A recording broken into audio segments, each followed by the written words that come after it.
Hi, this is Pack Fast and Fly Far. Imagine an island inhabited solely by sheep. No people, no predators, only sheep. Does that sound like paradise? Well, it just might be. Because out in the vast ocean between Scotland and Iceland lies an island with more sheep than people. In fact, there are roughly 800 sheep for every single human on this island. But who are these humans? What's so special about their island? And most importantly, what do the sheep do all day? All that's coming up now. So first things first, we need to talk about the human inhabitants of this island because they are pretty special.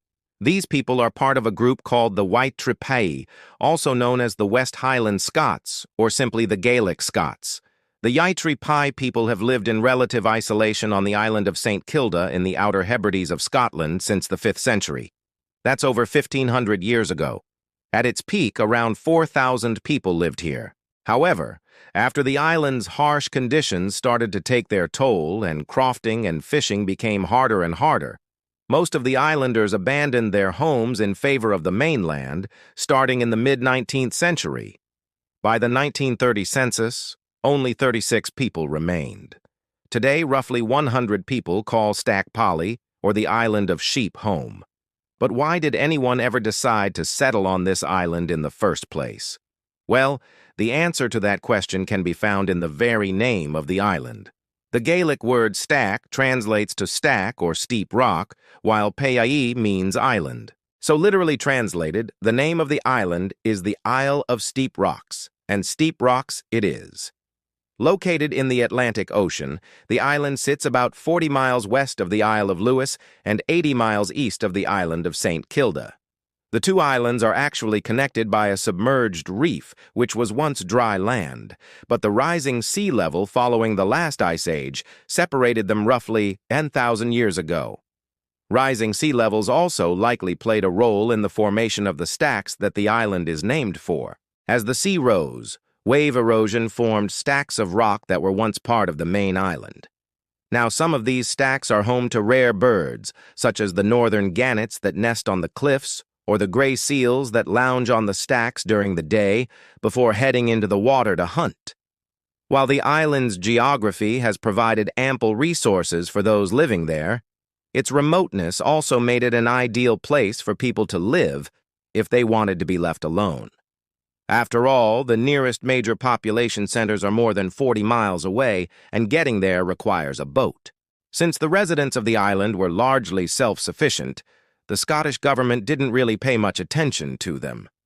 This may have actually been part of the reason that the island was able to maintain its Gaelic language for so long.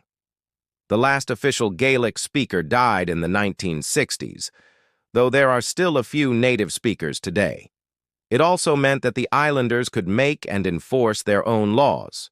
For example, at one time, killing another person on the island meant that you had to leave the island for 3 years. If you came back sooner, you ran the risk of being killed by the relatives of the person you murdered. But even without outside interference, life on the island wasn't exactly a walk in the park.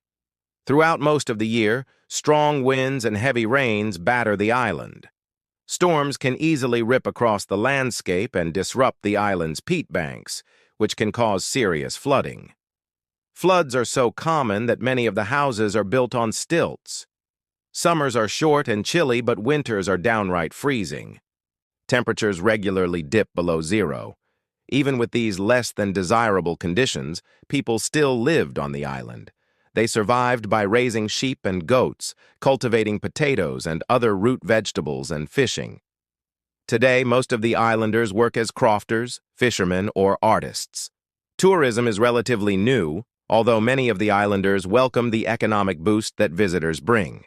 So what brought these hardy people to this remote island in the first place? Well, according to legend, Saint Columba sailed over to the island in the 6th century and converted the Pictish people living there to Christianity. Eventually, the island became home to a monastery, although it was destroyed by the Vikings in the 8th century. The Norse name for the island was Kolgrinda, or coal grind. This name comes from the Old Norse word kol, meaning turf or fuel, and grind, which means island. The modern Scottish Gaelic name is likely derived from this name, although it could have also come from the Old Norse word kol, meaning black, and holmer, meaning island. There are some theories that suggest that people lived on the island as early as the Mesolithic period, around 8000 BC, although evidence is scant.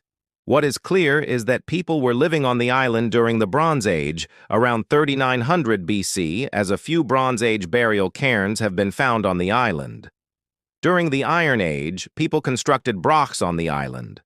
Brochs are ancient stone towers, found mostly in northwest Scotland, dating from the Iron Age, roughly between the 3rd century BC and the 2nd century AD. Built from massive stones, many of which are over 10 feet tall, these structures are impressive feats of engineering.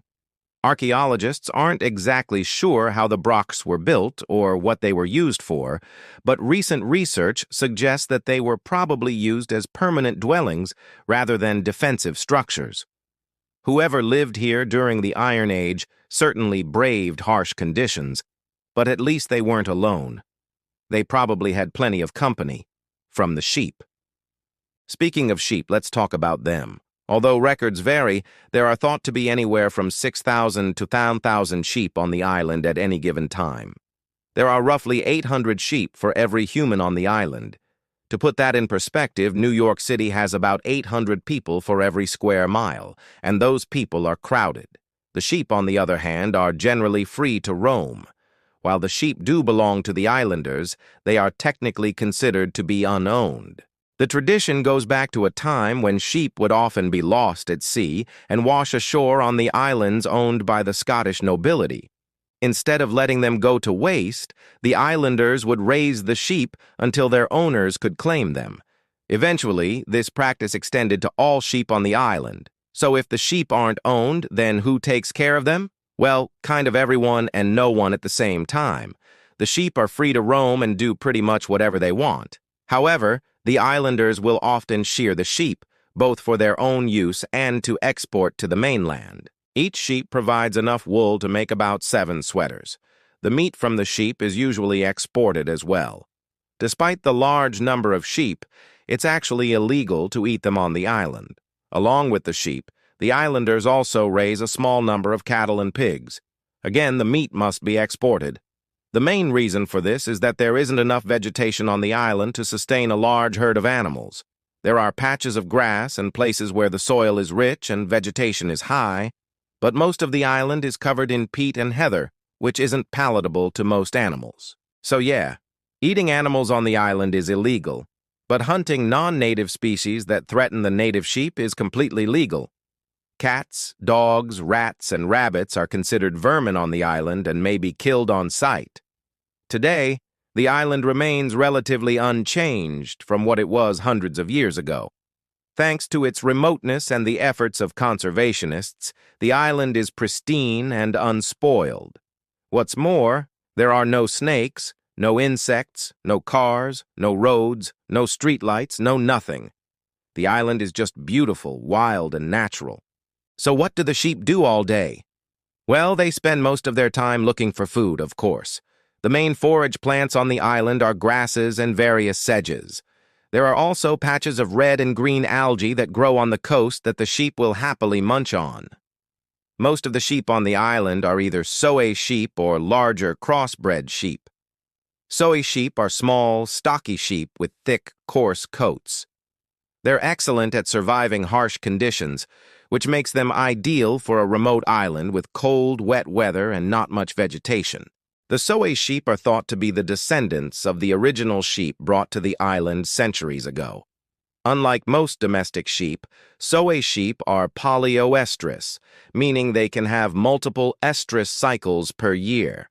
Most domestic sheep only have one estrus cycle per year, which makes them seasonally polyestrous. So because of their ability to have multiple babies per year and their hardiness, the Soay sheep population can boom pretty quickly. This is great for the islanders who rely on the sheep for their economy, but it can be bad for the island itself. When there are too many sheep, they can overgraze the island, which can lead to soil erosion.